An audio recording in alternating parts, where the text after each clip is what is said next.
Ngayon, meron ba o walang lamat ang samahang Marcos Duterte?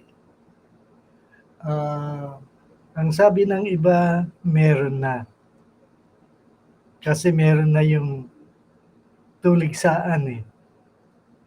Merong tuligsa ang Pangulong Duterte, merong sagot din si Pangulong Marcos. Although yung tuligsang galing kay Duterte ay medyo matalim at maanghang. Yung galing kay Pangulong Marcos, kasi ganun nga siya, parang hindi naman siya sanay sa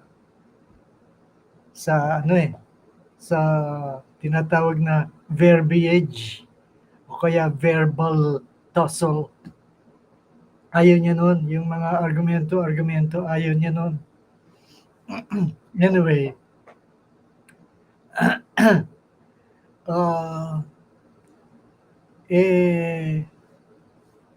meron nang nagaganap na ganon. Kaya, ayon kay Senator Amy, mukhang dun sa mga principal, kina VP Sara, Pangulong Duterte, Pangulong Marcos, Senator Amy, wala namang ganong kalala. Yun ang sabi niya. Pero, ganun lang yun kasi ayaw niyang lumabis pa ron. Dahil peacemaker tong si Senator Amy at saka organizer yan eh. She's a dynamic person. She knows human dynamics or group dynamics. Alam niyo, magaling yan dyan. Pwede nga maging presidente yan eh. Ngayon, pero sa totoo, meron ng lamat yun at one possibility, ganito, ang dapat gawin ni Bongbong Marcos, sa ganang iba at sa akin din, ganito. Kung ako sa kanya, una, isipin ko na nakakahina yan sa aking administrasyon. Isipin mo, si Duterte hindi naman basta-basta tao. May puwersa yan, may mga galamay yan, may bloke yan. Yeah? Pinaniniwalaan siya, lalo na ng mga taga Mindanao. Meron nga rito sa Luzon, kampi sa kanya. Okay? Kasi tiwala sa kanya, maraming mga tao. May sukat nung mag-retire siya ano yun, 88%. 88% trust rating. Hindi pa nakuha yan ng ibang naging Pangulo. Never. Naging lame duck sila nung pagtapos ng kanilang term. Halos wala na silang influensya. Katiting meron pa, pero sa totoo lang wala na rin. Pero ito si Duterte, hindi masasabing naging lame duck yan. Kasi hanggang sa kahuli-huli ang araw, tinitingala pa rin siya ng mamamayang Pilipino. Hanggang ngayon. Okay? Ngayon, etong si Pangulong Marcos, dapat alam niya, wag na nating dapat alam niya yan. Sabihin na natin alam niya yan, di naman bobo si Pangulong Marcos, matalino yan. Ngayon, dahil alam niya na nakakahina sa kanyang administrasyon ang lamat na yan ng samahang Marcos Duterte, ang suggestion ng iba, yun suggestion ko, huwag niyang imbitahin si Duterte sa Malacanang. Gumawa siya ng extra effort, siya magpunta sa Davao. Bisitahin niya rin ang Pangulo. And try to make amends. Alam niyo yan si Pangulong Duterte, malambot ang puso niyan. On the outside, nagmumura. On the outside, sabi niya, patsyong kita. Oo, ganun siya. Pero malambot ang puso niyan. O paano ko alam? O ito ganito. Di ba, nung Marawi incident, marami rin ang namatay na sundalo, namatay na pulis. Okay. Ngayon, di siyempre may byuda yan. Ngayon, may benepisyo yung byuda dahil sa pag namatay ang asawa, mayroong mga social benefits yan sa gobyerno eh. Libre living, gano'n, cash donation, at kung ano pa, scholarship for the children, yung mga gano'n. Tapos baka may pabahay pa o ano. Ngayon, ang nakaugalian na ng mundong Pilipino ay yung ibang klaseng galawan. Ganito, yung papupuntahin nila yung byuda, gagaling ng Mindanao, doon sa Krame o kaya sa Camp Aguinaldo, na kung saan siya mag-a-apply ng social benefit. Ngayon, so alam niyo naman sa gobyerno, isang form dito, isang form doon, isang form, pirma dito, pirma doon, pirma doon, kung saan ka pupunta para mapirmahan yan. Okay? Eh pagdat sa dulo ng araw na yon, hindi natatapos yon, anong gusto mo sabihin? Saan matutulog si Mrs.? Di hahanap ng tulugan yan. Eh hindi mo naman masabing may pera siya pambayad ng hotel o kaya motel o ano man yon. O makikitulog siya. Eh kung wala siyang matulugang kamag-anak o kaibigan, paano saan siya matutulog? Kuminsan naabot ng di lang isang linggo ang pagpa-process ng mga papeles na yan. Ngayon, edi alam ni Duterte yan. Ano sabi ni Duterte? Abay, kumahol siya. Kumahol itong si Duterte na ikinapupuri ko. Ito sabi niya. Hoy, kayo dyan ha. Alam niyong nabiyuda na yung tao. Alam niyong taga-malayo siya. Alam ninyong hindi niya alam ang galawan dyan sa Manila. Yung traffic nga lang, hindi niya alam. Hindi niya alam kung saan magpunta dyan. At nakakasiguro ka naman na wala naman siyang kasamang magtuturo sa kanyang taga-Manila na kung saan pupunta. Di marahil magiging mag-isa siyang gagawin niya ang kanyang makakaya para kung ano man ang alam niya para makarating dun sa Camp Aguinaldo o Camp Crame para ma-process yung papeles. Yung pagpa-process lang papeles, di rin niya alam eh. Sabihin na natin na wala rin siyang perang ganun kalaki. Di gugutumin niya. Okay? Yun lang pamasahe niya. Yung paglipad niya, hindi naman sa atin, maaaring okay lang yung halaga ng airplane flight, yung airplane ticket. Okay lang. Okay. Pero sa kanya, may buhay na niya yon. Ngayon, ang sabi ni Duterte, knowing that, sabi niya, magmula ngayon, ayaw kong papupuntahin ninyo mga byuda yan sa Manila.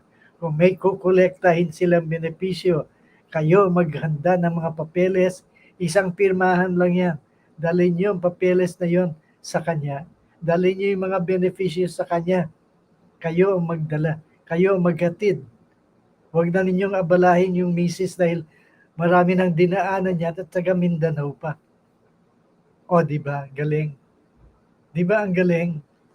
Ganyan mag-isip si Duterte. May wisdom na, may practical common sense pa. May common sense. May puso pa. O kaya mahal siya ng tao. Ngayon, isisingit lang natin to ha. Singit lang natin. Dahil sa pagka-inis ni Duterte, nabanggit niya sa isang ano ba yun? Broadcast yata yun. Basta meron siya nabanggit na kinuha naman ng media, pati ng social media, na ah, ah, yung isinusulong niya, yung paghiwalay ng Mindanao sa Pilipinas. Oh, ngayon, ayan, sa unang bigwas, abay masama yan. Masama yan. Hindi yan, wala yan sa konstitusyon. At kung sino man magsasabi ng ganyan, ay lumalabag na sa konstitusyon. Hindi yan ang layunin ng konstitusyon. It is to preserve, protect, and preserve all the territories. Okay? Territories, land, air, and sea that belong to the archipelago called the Philippines, and the government is the Republic of the Philippines. Oh, ngayon. So labag yun. Ngayon, siyempre, nung marinig ko yun, biglang parang napaisip ako. Sabi ko, ba't parang nawala sa isip itong si nawala ng isip itong si Duterte. Hindi ko inaasahang sabihin niya yon. Pero alam niyo, ganun lang yung pagka naiinis siya. May sasabihin siyang biglang-bigla. Okay. Para matawag ang pansin mo sa isang bagay. Kasi baka merong isang bagay na dapat gampanan, dapat gawin, dapat pagkaabalahan, dapat aksyonan, hindi inaaksyonan. O kaya sa iba papunta. Okay? Kaya magsasabi siya ng isang bagay, makukuha yung attention mo. Okay? Pero nasa puso ba niya yun? Yung ba talagang layunin niya? Maniwala kayo't hindi. Hindi. Ako hindi naniniwala ang gusto niya yun. Oo. Pilipino yan. Alam ko. Oo. Pilipino yan. Nako. Paano niya gusto paghiwalayan? Anong ibig sabihin nun? Paano kung meron siyang apo dito sa Maynila? Ibig sabihin, siya magtitira sa Mindanao para siya maging presidente ng Mindanao at magiging ibang country yon. O paano yung apo niya rito? Paano pupunta dyan sa Mindanao? Kailangan ng visa nun. O di kung walang visa, hindi makakapunta. Diba? Daya palagay ko kung yun, malaking salita lang yun. Salita. Parang yung pagmumura niya, pa-epek yun eh. Yung bang, yung gano'n niya, pa-epek yun eh. Pero doon mo makikita kung gaano yung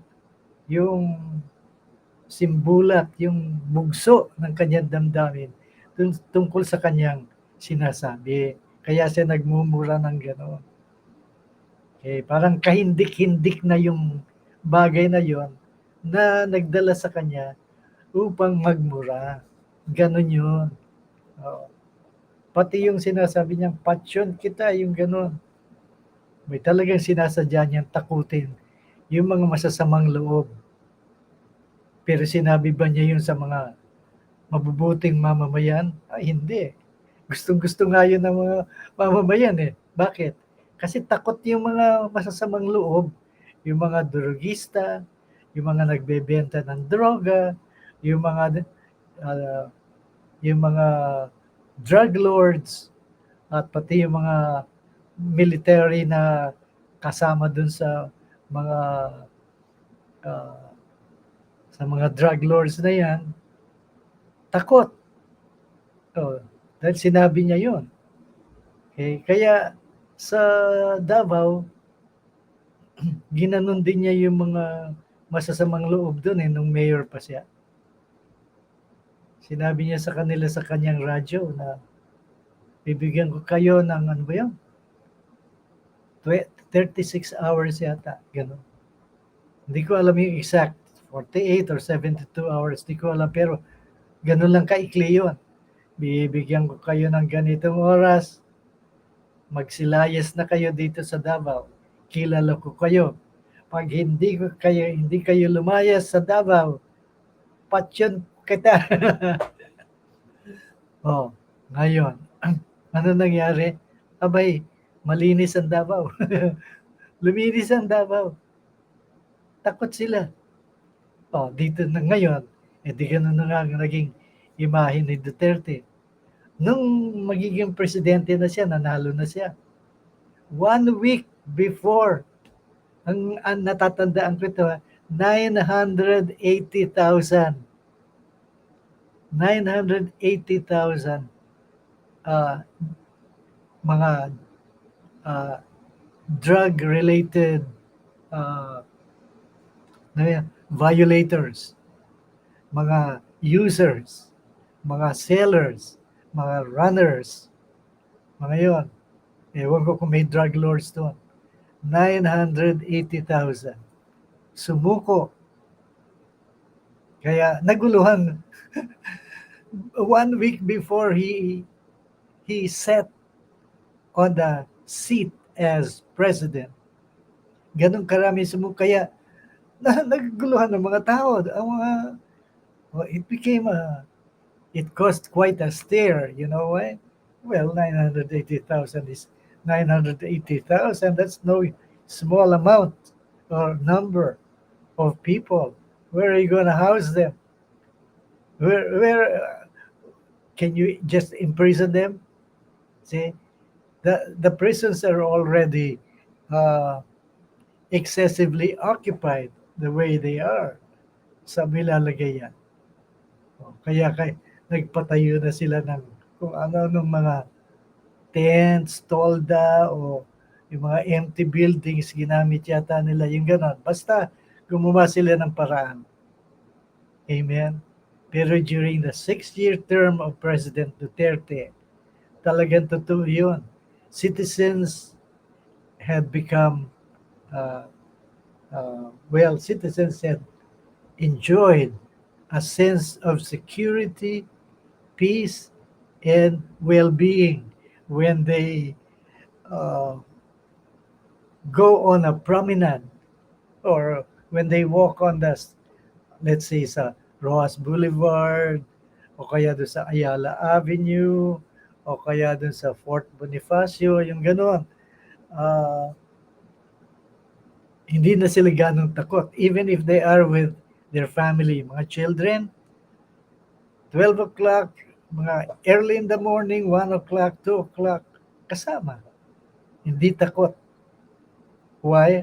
Ako din, na-experience ko yun. Walang takot. Kasi yung tinatawag na zombies, yung mga users ba ng drugs, yung mga ang mata ghoulish, yung parang multo na yung mata. Saka parang walang nakikilala ng tao, tapos parang walang isip. Na pagka nag-usap kayo, ibang sasabihin mo, ibang sasabihin nun. Ganon. Ang tawag nila ron, zombies. Ngayon, pero nakakatakot yung ganon. Kasi you don't know how they would react if you pass by a place where they are. Paano kung sugurin ka? Kung minsan pulutong sila, 7, 20, ganon. Hindi dyan. Nung dumating si Duterte, siya ang namuno, nawala yung mga yun. Correct? And of course, the Filipino people still welcome that sort of thing today. Okay, now knowing that, okay, napag-usapan na natin yun. Ngayon, yung lamat ba ngayon ay nandi dyan? Naririyan yun. Ay sinabi kong magpunta nga sana si PBBM sa Davao, make amends, repair what is broken, okay? And they both know how to do it. And Duterte will appreciate it. Because he doesn't have a hard heart. Maniwala kayo. Duterte has a soft heart. Ngayon, yung nga lang, huwag niyang tutuhanin yung Mindanao separation. Because yung mga taong supporting him, mga sabihin nyo, 88% supporting him, ay hindi yung susunod sa kanya. Hindi susunod yun, ayaw ng separation. Because atin ang Mindanao. Pilipinas ang Mindanao. Correct? Sa atin yan. Hindi natin pababayaan yan. Ngayon,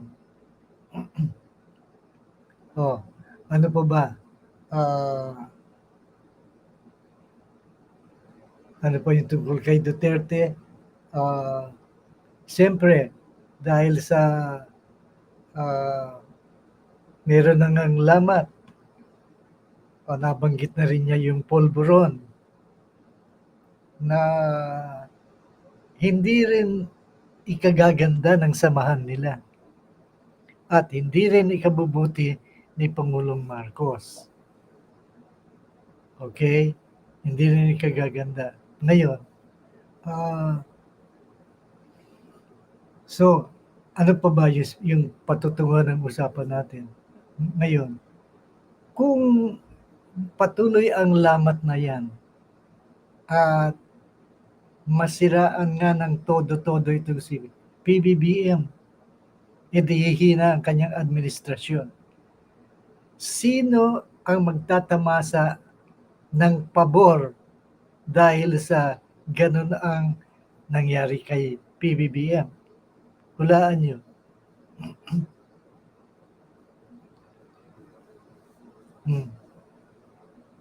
Ang sabi ng iba, ayan, si Sara Duterte. Natural yun kasi nasa batas na yun.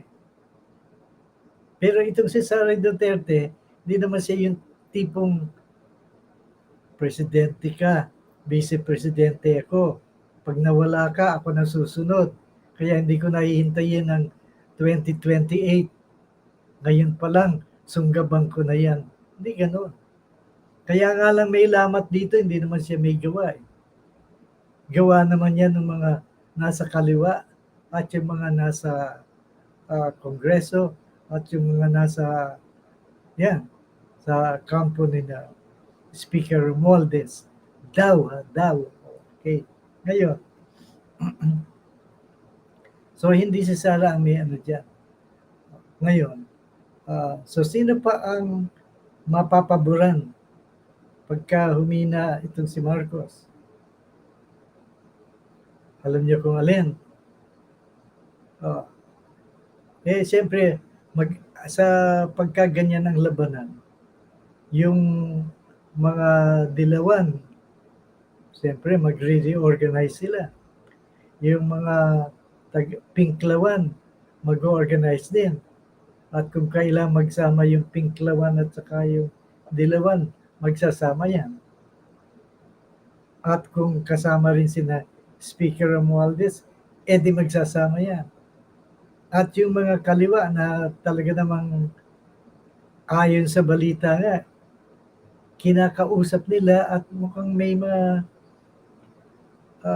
hindi nila ituturing na kaaway. Tinuturing nilang kaibigan yung mga nasa kaliwa. Okay. So may pansamantalang pagkakaibigan yung mga grupong yan. Okay. At malamang para lang magtagumpay sila, maaaring mag-agree sila sa isang tao na siyang mamumuno sa kanila para siyang kandidato nila sa pagkapangulo. Tama yan. Ngayon, be that as it may, okay, balik tayo doon sa tanong. Sino ang mapapaboran pag humina si Marcos? Alam naman natin, ano bang ginagawa ni Marcos ngayon? Ang gawa ni Marcos ay, itong ginawa niya. Sabi nga nila, trip, mahilig mag-trip yan, mahilig maglakbay yan. Totoo yun, naglakbay siya, pero hindi dahil sa mahilig siya. Meron siyang purpose. Meron siyang layon na gawin. Anong nilalayon niya? One,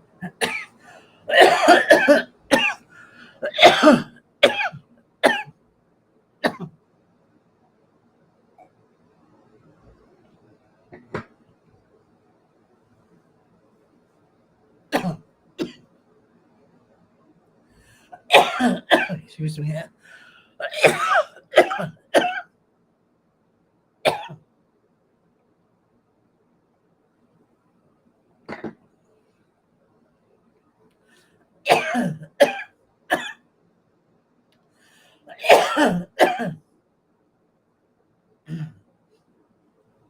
Teka.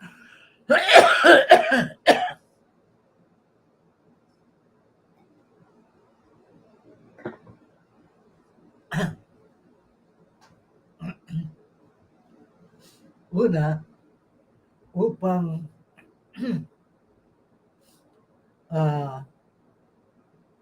gawin niyang mga kakampi sa negosyo, sa kalakalan, sa trade and commerce, yung mga iba't ibang mga bansa. Mula ASEAN, nandiyan ang Indonesia, Singapore, Malaysia, Thailand, Laos, Cambodia, Vietnam, Myanmar, Brunei at iba pa. Tapos sa bandang kanan, Australia, nandiyan ang New Zealand, okay. At sa bandang norte, nandun ang Japan, South Korea, okay. Pagkatapos mapunta tayo ng Europa, nandiyan ang NATO countries, okay. Germany, France, England, tapos nandiyan ang Denmark, Norway, Sweden, okay, Poland, Holland, okay. Tapos nandiyan na England, Paris, Germany, France. Okay. So alam na natin yung mga yan. Ngayon, anong ginawa ni Marcos? Hinakot niya sila. Okay? Hinakot niya sila. Dati-rati, tigi-tigisa yung mga yan, nagkakanya-kanya yan. Pero nitong panahon ni Marcos, siya lang ang naging presidente o pangulo na in a way of saying, harnessed, he mobilized many countries of the world together. Kabilang nga doon yung mga binanggit kong mga bansa, kasama na ang Canada, India, Turkey, Israel. Kuha nyo, ang dami niyan, naging kaibigan niya yan. Kakampi, hindi kaaway. Sa makatwid, at sila ay may pangako, yung mga countries na yun, na pagka sinugod ang Pilipinas, lalaban sila. Katunayan, nagpadala na nga sila ng kanilang malalaking barko na pandigma dito sa Pilipinas. Nagpadala sila ng mga helicopter, aeroplano. Yung ibang helicopters nga, bigay nila eh. Abuloy.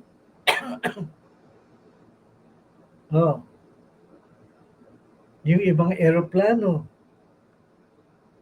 ang Spain, pati Spain nagpadala, bigay din. Isipin nyo yan. Kaya ngayon, pati Amerika, siyempre nagpadala, France nagpadala, England nagpadala, Canada, Germany. Ngayon, Australia. Ngayon, kasama na dyan ang bala, yung mga baril, yung mga missiles, missile launcher, mga detectors, radar systems, mga computers, mga cargo trucks, mga storage warehouses, mga ganyan, storage facilities, transport systems, mga aircraft, jet planes na mabibilis, na pwede ka maglagay ng missile doon sa mga aeroplano yun. Yes. So, kalabas-labas ngayon, mukhang ang Pilipinas, maaring siya na ang pinakamalakas na bansa dito sa panig ng daigdig na to sa Southeast Asia. Ganon lumalabas. Dahil nga lalo't higit dahil sa tulong at pag-supply ng mga equipment at armas at mga bala, pati eroplano ng bansang Amerika. Na ngayon ay nasa mga 7 o 8 bases dito sa Pilipinas kasama ang Palawan. O ngayon, medyo masasabi mo na the Philippines has already achieved a sense of credible military defense capability. Meron na yan. Credible na yan. Kapani-paniwala na yan. Na siyang magiging sanhi na ang China ay hindi basta-basta papasukin ang Pilipinas o mag-i-invade ng Pilipinas. Hindi. Mag-iisip yan ng 10 beses o kaya 100 beses. Maaaring sa salita sasabihin, dudurugin ko ang Pilipinas, pero hanggang salita lang yun. Yung actual na pagpasok nila, wala pa ron. Bakit? Alam nila na pag sumagupa sila rito, abay, lalabanan sila ng Pilipinas at ng Amerika at ng ibang mga bansa. Kukuyugin sila. Kaya mag-iisip muna ang China. Dahil pwede silang itaboy ng Pilipinas kahit na ngayon. Yung unang salpukan, pwede silang itaboy ng Pilipinas. At maaaring mag-counter-attack ang Pilipinas. Kita nyo? Paano kung ang mag-counter-attack ay yung mga bansang sinabi ko sa inyo? Paano kung dalhin nila ang gera doon sa China mismo? They'll bring the theater of war not from the Philippines into China, into Beijing and the other cities of China. Doon magkakaroon ng palitan ng putok. Naiisip din yan nila si Jinping. Naiisip yan. Kaya ngayon, kahit na medyo namimikon ng China, yung kamakailan lamang, di ba, mga 3 araw, 4 na araw na kararaan, water cannon nila ang Coast Guard vessel ng Philippines na kung saan 3 tao ang nasugatan dahil yung lakas ng bugso ng tubig tumama doon sa salamin. Yung salamin nagliparan, nabasag. Sinong tinamaan? Yung mga Pinoy na nando doon. Sugatan sila sa ulo, sa katawan. Nakakapikon. Diba? Sabi nga ni Secretary Gibo Teodoro, abay, ano pang hinihintay ng China? Hinahamon ko kayo. Dalhin na ninyo ang kasong ito sa arbitration court. Arbitration court nandiyan dalhin para yung tama, siya ang mangyari. Kung sa inyo nga yan, di sa inyo. Kung sa amin, di sa amin. Pero tuminag ba ang China? Hindi. Bakit? Nung unang arbitration hearing sa Hague International Arbitral Court, di rin sila sumipot. Bakit? Alam nila, imahinasyon nila lang yun. Yung 9-dash line, imahinasyon lang yun. Ano nangyari sa 9-dash line? Yung 9-dash line, 10-dash line na. Kita nyo, dumami na. Paano kung gawin niyang 100 yan? Di pati Russia, lamunin niya. Pati India, lalamunin niya. Kita nyo? Kaya hindi pwedeng kausapin ng China. Hindi pwedeng bilateral talks yan. Bakit? Eh kung yung International Court, di niya pinakinggan eh. Eh kung yung UNCLOS, United Nations Convention on the Law of the Sea, na signatory pa siya ron na, eh, kinibit balikat lang niya. Parang it does not exist. Paano pa kaya yung bilateral talks between the Philippines and China? Big joke. That's a big joke. You are being naive. That's being naive. And you know very well the manner of China. They shake hands with the left hand, but on the right hand, when you turn your back, they're there crawling into your territory and occupying it as if it was already theirs from the very beginning. Diba?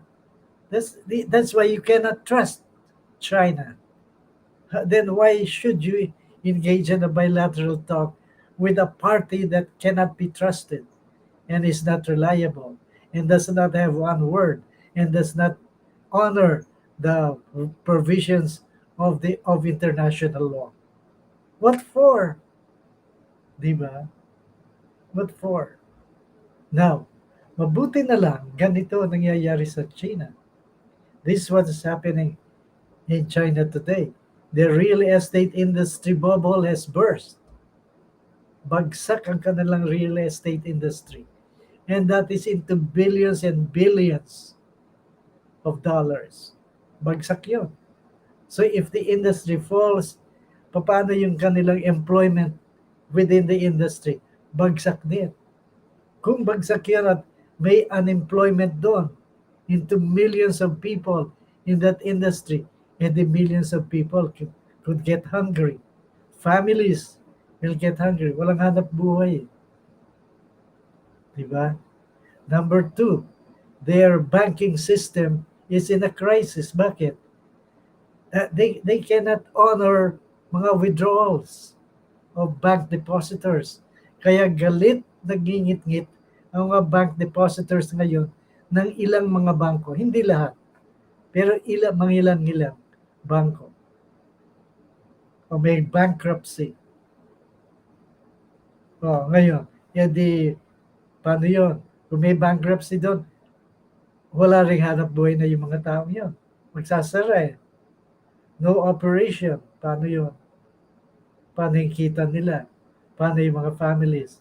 E di walang hanap buhay, gugutumin na naman yung mga yon. Problema na naman sa China. Okay? Ngayon, third, ang balita dyan ay 65 million people. Okay? Including their families. May families yan. Na well-to-do, they're well-to-do Chinese, have already migrated they have left China. Iniwan nila ang China for greener pastures. Eh malamang nagpunta ng Vietnam yan. Or who knows, Canada. Maaaring US din. Who knows? Okay? Maaaring Pilipinas din yung iba. We don't know. Okay? Pero 65 million. Anong ibig sabihin nun? Kung sarili nilang mga citizens ay nagsialis sa China, abay hindi nakawili-wili ang magtira at magnegosyo sa China.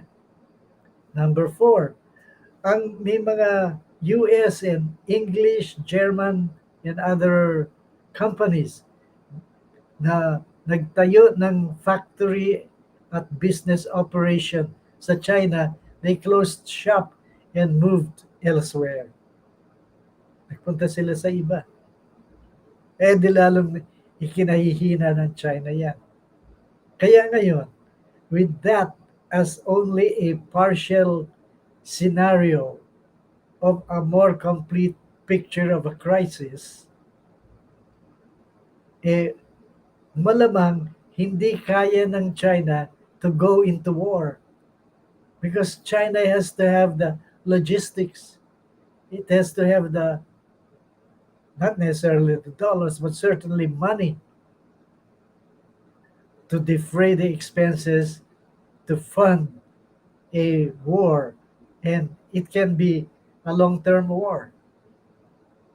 Pag naging long-term war, katulad ng Ukraine, mauubusan ng China. Hindi abutin daw ng 3 buwan ayon sa isang Chinese expert. Hindi raw kaya na tustusan ng China ang giyera kung aabutin ng 3 buwan. Paano makikipaggiyera ang China sa ganong katayuan, kalagayan? O, di ba? Kaya ngayon, balik tayo kay Bongbong Marcos. Kaya ngayon, hindi ko alam yung mga anti-Marcos comments. I'm not, na-meet ko na si Marcos sa Capital Christian Fellowship doon sa Quezon City. Okay.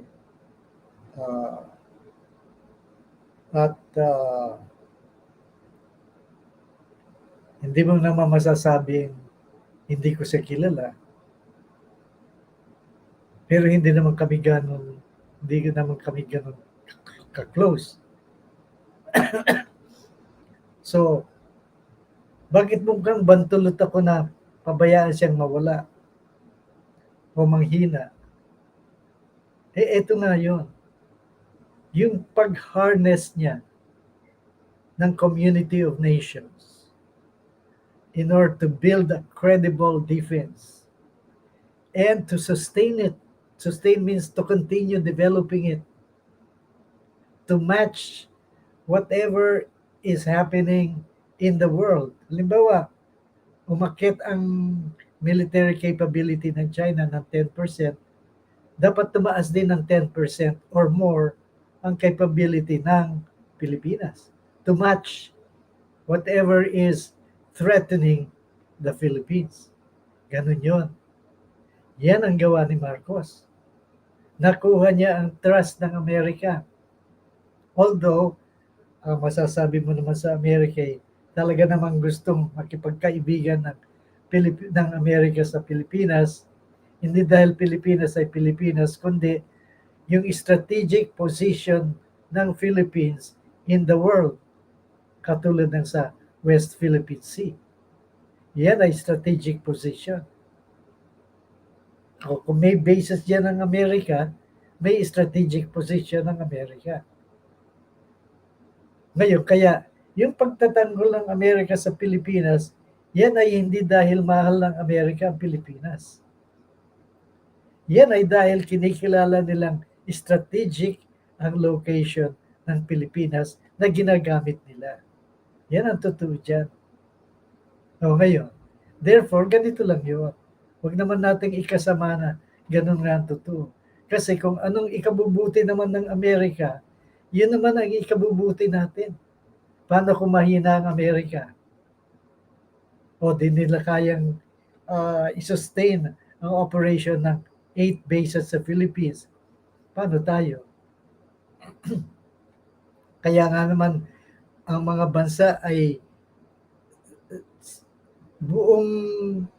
yung buong kalooban na parang sumaklolo sa atin, tulungan tayo.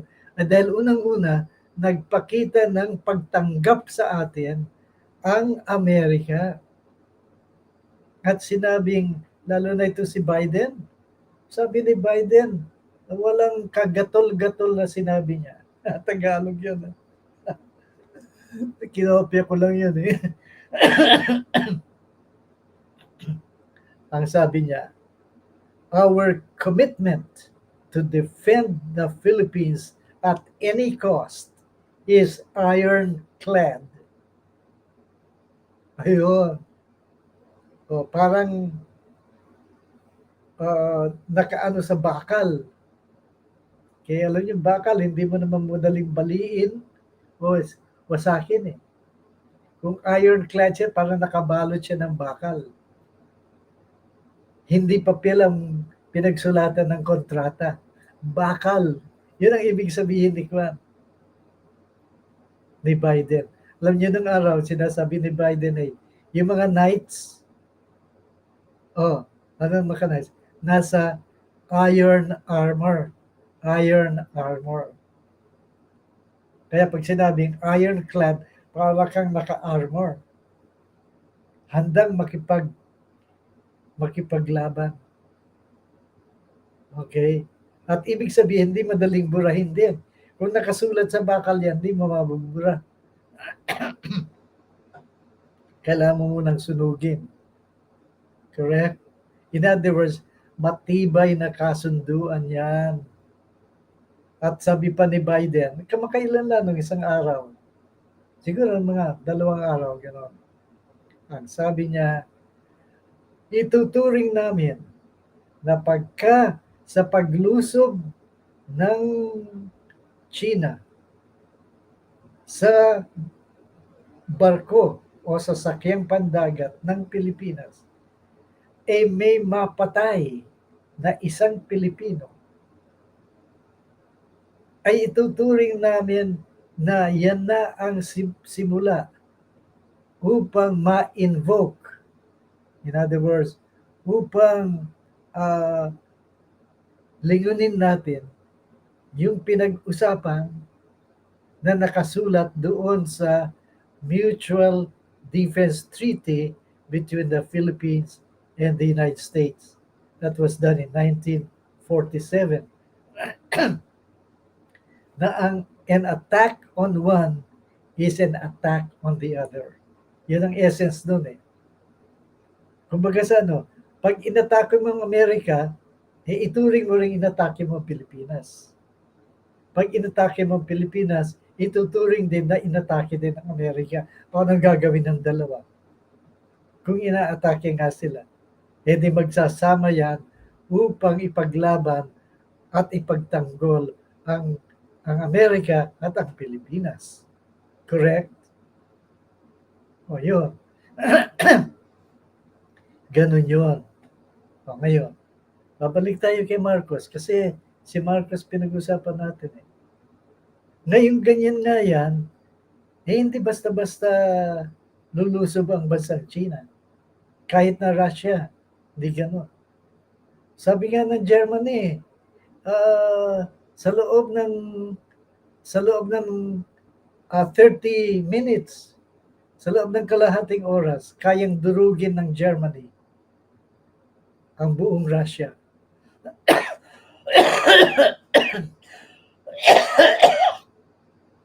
Excuse me.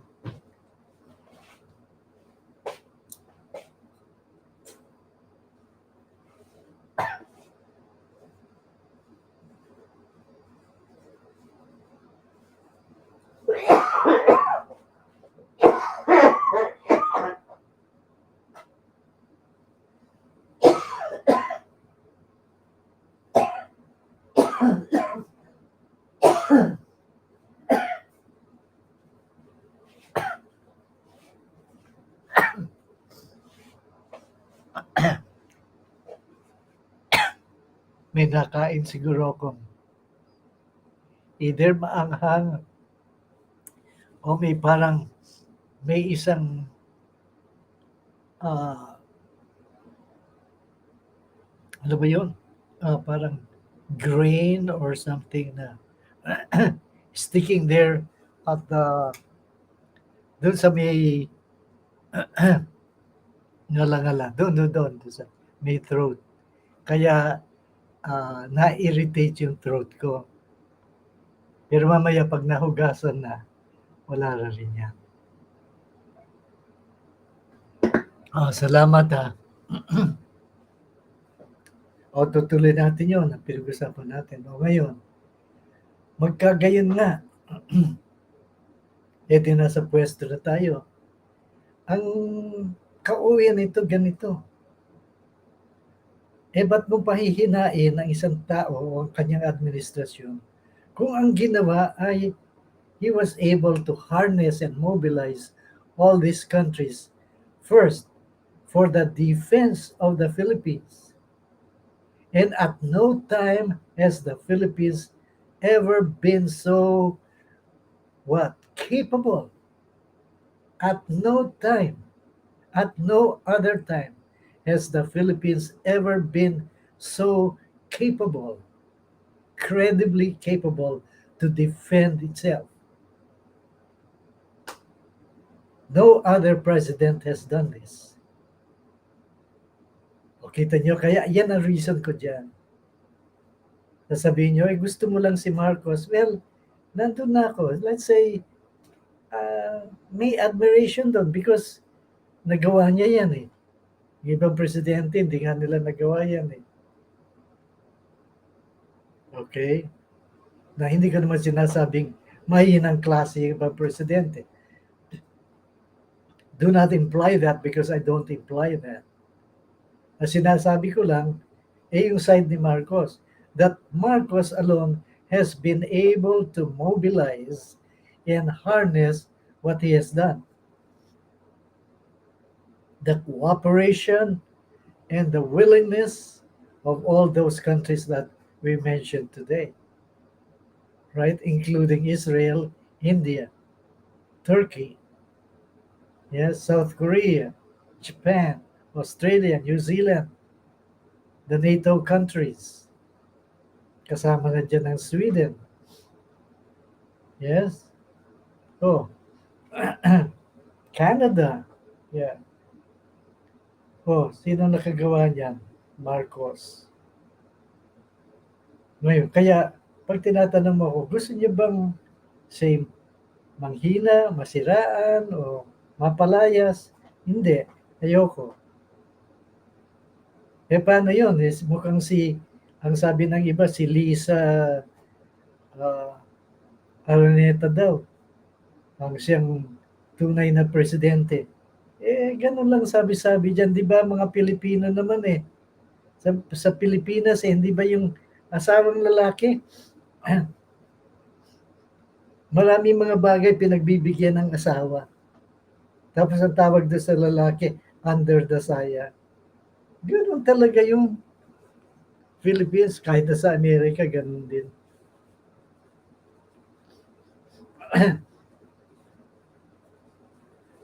Pero, pagdating sa fundamental, yung mga trivial, yung mga i-appoint si ganito, gano'n si gano'n, maaaring pagbigyan yan eh. Pero when it comes to fundamental and basic issues, hindi na gano'n. I don't think Marcos will say, okay Lisa, dahil mahal kita, okay na rin yan. Kahit na hindi mo kang okay. I don't think so. No, I don't think so. You better give him credit. He may be a nice, gentle, parang softy kind of person. Don't be deceived by looks. The fact that he was able to generate this extent of cooperation worldwide, I tell you, you are underestimating Marcos. Now, back to the domestic issues. Well, may dapat gawin si Marcos. He should be as dynamic and as being on the seat of power. Dapat i-express niya yun na unang-una, wala namang magtatanong kung siyang leader o hindi leader eh. That's already assumed that he is leader. But as to whether he is leading or not, that's another question. Correct? I'm talking about the domestic issues. Correct? Now, dapat niyang gawin, he should assume that leadership and demonstrate. He should demonstrate it because it's the need of the hour. Yes? Kasi may parang things are going haywire. Okay? So time to restore, repair, and to shove aside unnecessary hinderers. Yung mga naghihinder dyan, patabihin niya. Bakit? Kung ikaw maging presidente, patatabihin ko. Bakit hindi? Kanya nga lang, hindi ako presidente. Correct? Correct? Oo. Pero patatabihin ko kung ako ang naging presidente. Correct? Oo. Bakit? Kasi pag hindi mo pinatabihan, lalo kang maguguluhan eh. Pag hindi mo inayos yan, you better be in your place. Stick to your own position and do what you're supposed to do. Right? And do not ruin my political directions. Di ba? Ako ang presidente. Ito ang direction na gusto ko. Ba't sisirain mo? Kahit na nga ba halimbawa, speaker ka or Senate President ka o sino ka man, abay, hindi ko hayaan yun. Because I am President, di ba? Correct? Ikaw, di ba? Ganon din gagawin mo. Hindi mo hahayaan yun. Tabi muna kayo dyan. Just be Senate President, do your job. Be Speaker of the House, do your job, and we're gonna be okay. Or else, we're not gonna be okay. Ganon yun. Correct? So ngayon, sina Sara Duterte ba negative? Are they negative contributors? Hindi. Sila nga nagpanalo sa iyo eh. Sila nagpanalo sa iyo. President Duterte ba negative contributor? Hindi rin. Bakit? Hinayaan niya yung anak niyang mag-slide from dapat presidency to vice presidency. Hinayaan niya. Bakit? Broad-minded yung tao eh. Oh. Ngayon, number 3, si President Duterte ba ay negative contributor? Hindi rin. Bakit? Kung negative contributor yan nung presidente siya, si Marcos was a hated image. Ang image niya, personage niya, reeks of ano ba yun? Parang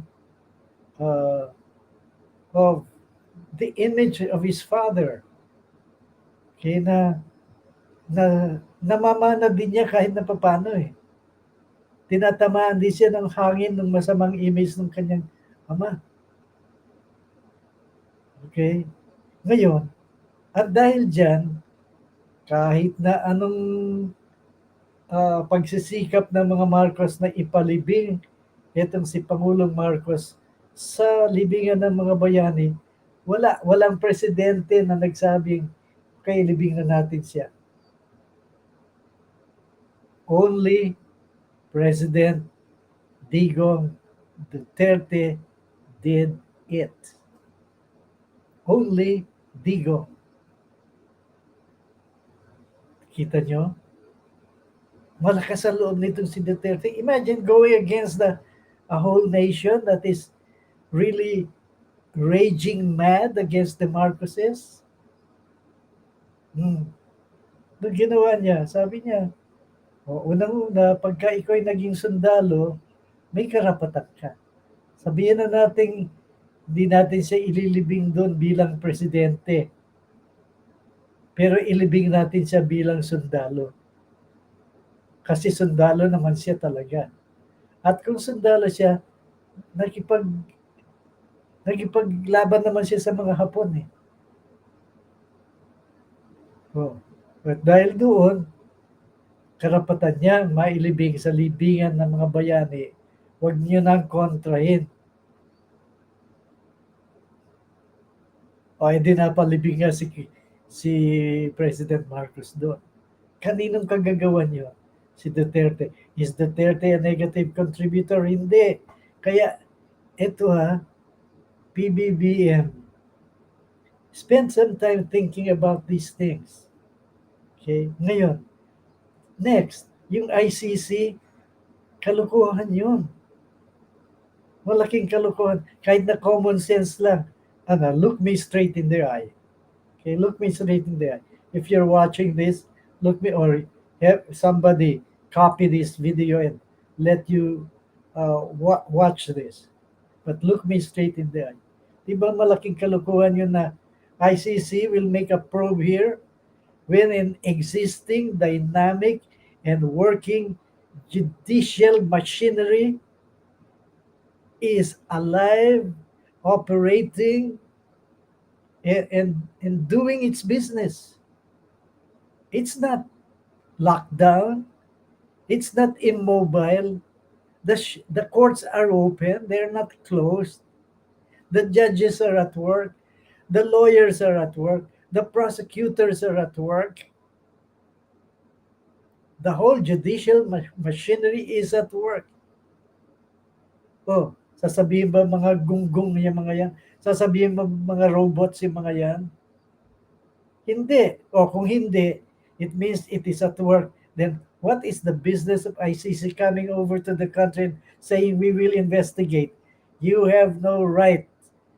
The Philippines is not a member of the ICC and will not yield to its uh, to its rule and dictation.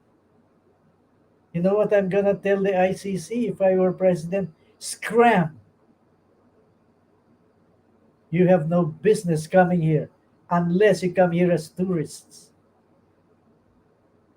And you better show that you are tourists and not ICC people. Because anytime that I notice you're acting as ICC, I'll boot you out of here. I'll kick your ass. Right? Sure. Ganon yan. Ganon yan. Huwag mong hayaang insultuhin ang Pilipinas. Nako, bongbong. Ikaw ba magpapa-insulto ka?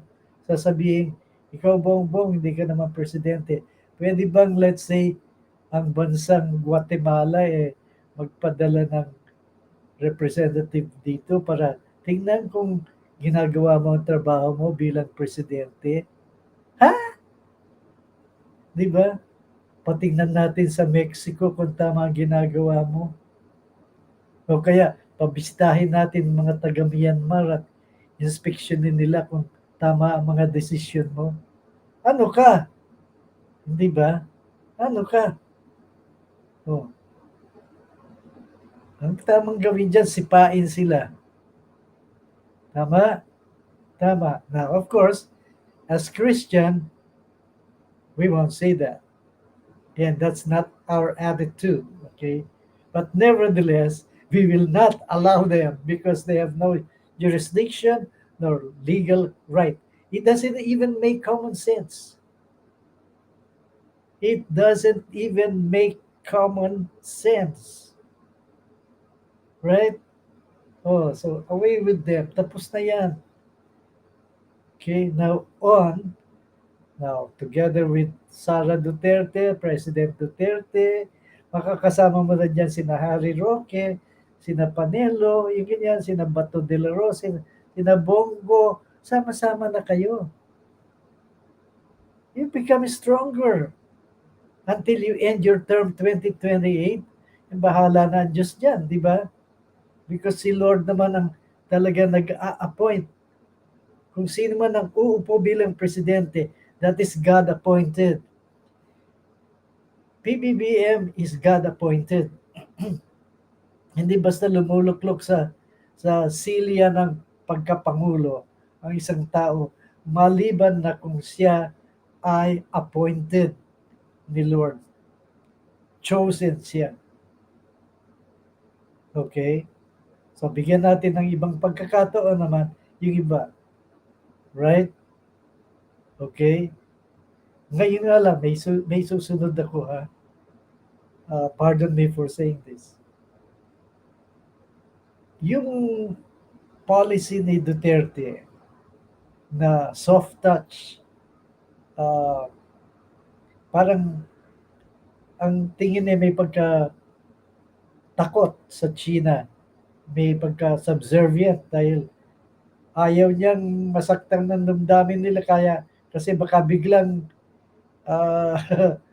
baka biglang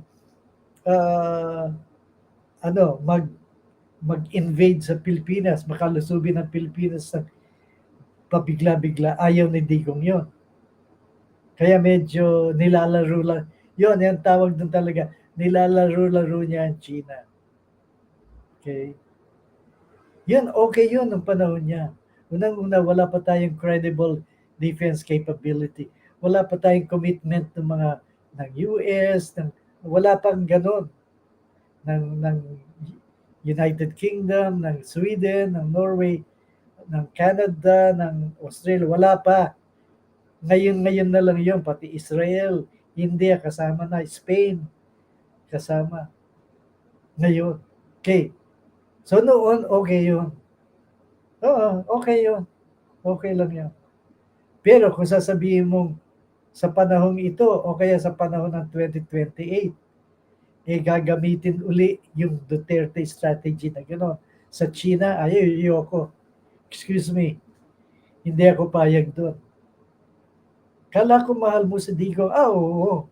No doubt about that. Number one admirer niya ako. O, pero bakit hindi ka naman sasang-ayon doon? It's no longer relevant. That strategy is no longer relevant. We have more than ample, credible defense capability. We have more than ample pledged cooperation and collaboration with other countries of the world.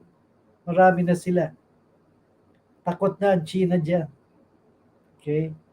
Gunggong na lamang ang China kung bigla siyang aatake dahil mawawasak siya. Okay? Kaya, yun. Kaya ngayon, paano kung si Sara mag-advocate no? Hindi ko rin siya iboboto. Kala ko mahal mo si Sara. Ay, sobra. I like her as a person. Ay, she's so likable. She's so warm and intelligent. And she has winning ways. Pero kung mali ang kanyang foreign policy, I will not go for that. And yun din ang sasabihin ko sa madlang people, huwag kayong boboto kung iganon ang foreign policy. Huwag. The right foreign policy so far is the strategy of harnessing the collaboration and cooperation of multilateral community of nations. Yeah. Yun ang tama. Kung hindi yun, huwag iboto. Okay? Ngayon, maaaring ang lalabas dyan, kung hindi nga si Sarang mag-espouse ng ganong strategy, baka si Gibo Teodoro. Kung si Gibo Teodoro ganon na sasabihin din, at he will run for presidency, he will be a good president. Matalino yan. Bar top-notcher yan. Okay? Tapos malawak ang experience, naging former defense secretary. Okay. At ngayon, siya pa rin ang defense secretary. Malawak na ang kanyang karanasan. Okay? Tsaka matalino. And he knows geopolitics. Right, respectable man. O, ngayon, huwag na nating matagal pa naman yung eleksyon. Ano ang dapat gawin ng bansang Pilipinas? Alam niyo, may mga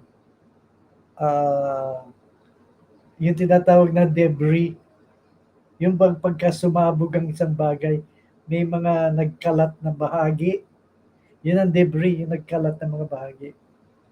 Ang nakikita ng ibang tao ngayon, yung mga bahagi, hindi nila nakikita yung kabuuan.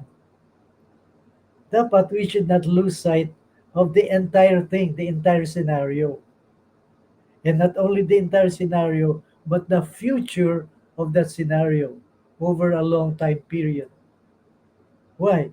Because that will lead us to strategy.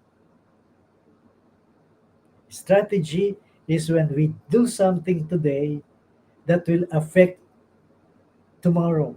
Let's say 5 years from now, 10 years from now, 50 years from now. What we do today will impact those many years. That is a strategy. Yes? So we better think strategy. Now, but not only that we should think strategy, we should think right strategy because it may impact so many years over a long haul. But if it is not right, wala pa rin. Mali pa rin. So we must think right strategy. And if we're going to have right strategy, we better have the right options. We should list up several options, even the wrong ones. Okay? We don't know whether they are right or wrong until we really analyze them.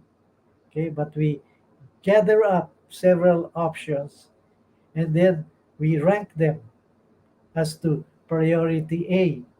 Let's say 5 options. Priority B, 5 options. Priority C, 5 options.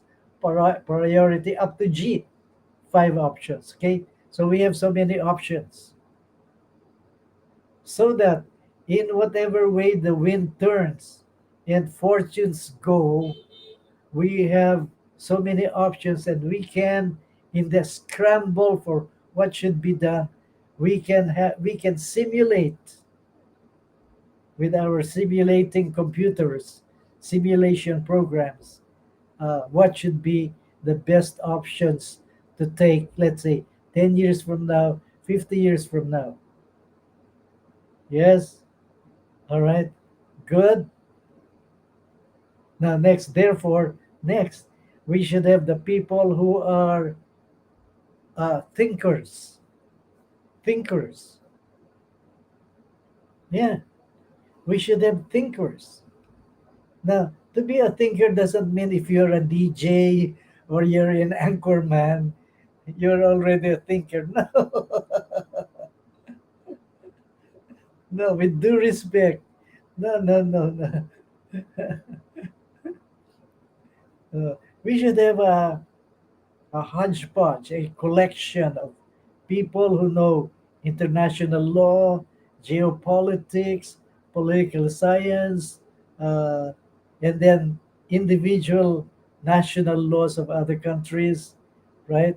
And environmentalists, people who are involved in climate change, uh, in the evolution of law, evolution of parliament, evolution of legal systems and judicial systems, and even military systems and all that stuff.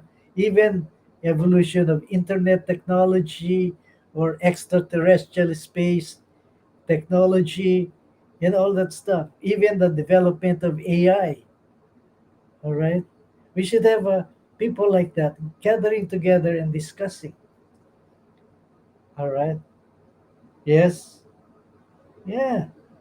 And then uh, let them get into groups and discuss them. All right, let's say you have 10 tables with 10 people each, all intellectuals and all who know, people involved in research, in experimental science, okay, in physics, in quantum uh, physics and all that stuff, in inventions and all that stuff. Nandiyan sila, uusap, halo-halo sila. Pero 10 different groups yan.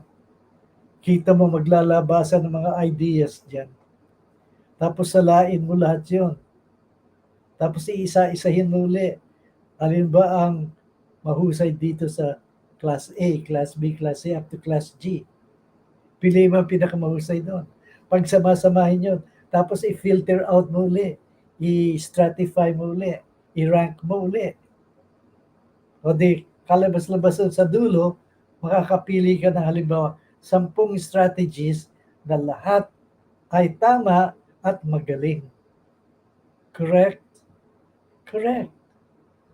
No, tapos kukuha ka ngayon ng parang isang grupo na think tank din. Titingnan naman kung ano ang creative doon.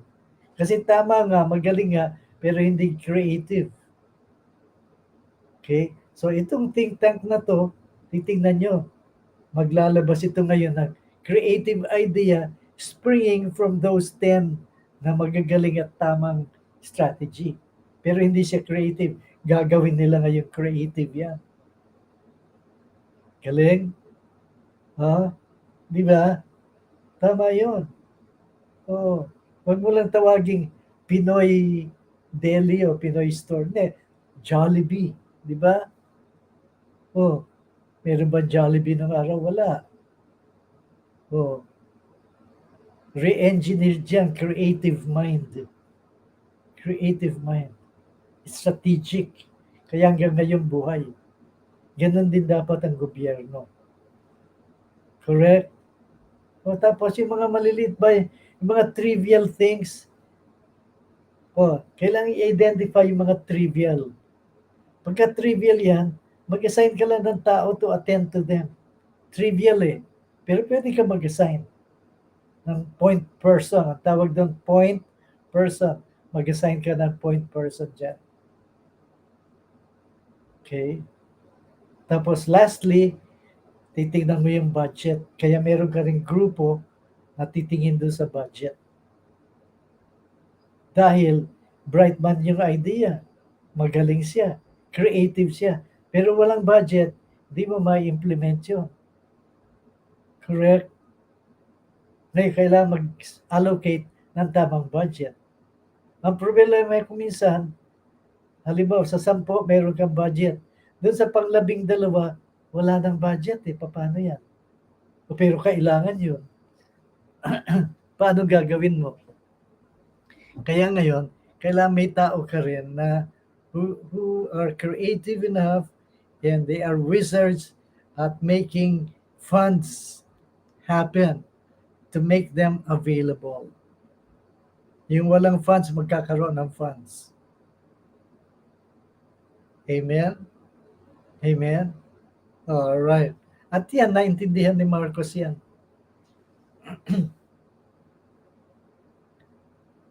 Kaya yung investment scheme niya, tama yun. Tama yun. Medyo hindi lang sanay yung mga tao sa mga ganyang investment, pero yung investment scheme niya yun, tama yun. Alright, now, ngayong napahaba ng usapan natin, I hope really that Marcos stays. But Marcos knows the nation is watching. The nation is watching you. The nation is watching your wife. The nation is watching your children. The nation is watching your administration. And you cannot, and I don't think you would, I don't think you would just simply elbow them out of your sight. No, I don't think you would do that. And I don't think you can do that. In the first place, it doesn't make sense. Number two, it doesn't happen. You cannot nudge something like that out of sight just because you elbow them out. Not in this time. Not in this era. And you know that. Okay, so what do? We sort of kind of change. Modify is the word.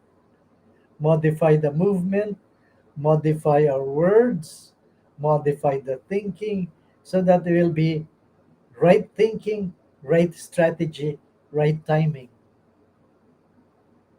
Right? And then we continue having the support of these nations. And then we proclaim peace and prosperity for all. And that will be a good legacy for our children, our children's children, and for the generations that will follow. Correct? Correct. And let's not only aim for a bagong Pilipinas, but for a Philippines that is dynamic, prosperous, progressive, and peaceful. Not just new. Dynamic, prosperous, progressive, yes, and peaceful. Because it's only with those parameters that a country and even the whole planet will flourish. Tama? O, kita nyo, di napapatango ko kayo. Tama, di ba? Tama. O kaya, make a copy of this and share it with others. Right? Pag-usapan nyo. Right? Oh, pag-usapan nyo. Okay? So, in that tone, I say God bless you and may God's best come into your door and knock and visit you with a package of health, life, peace, yes, prosperity, yes, love, sound relationships, harmony, right, and joy for everybody. Tama? Tama na naman. Okay. So God bless. And until we see you again next time on our next episode of Manny Lumba Live.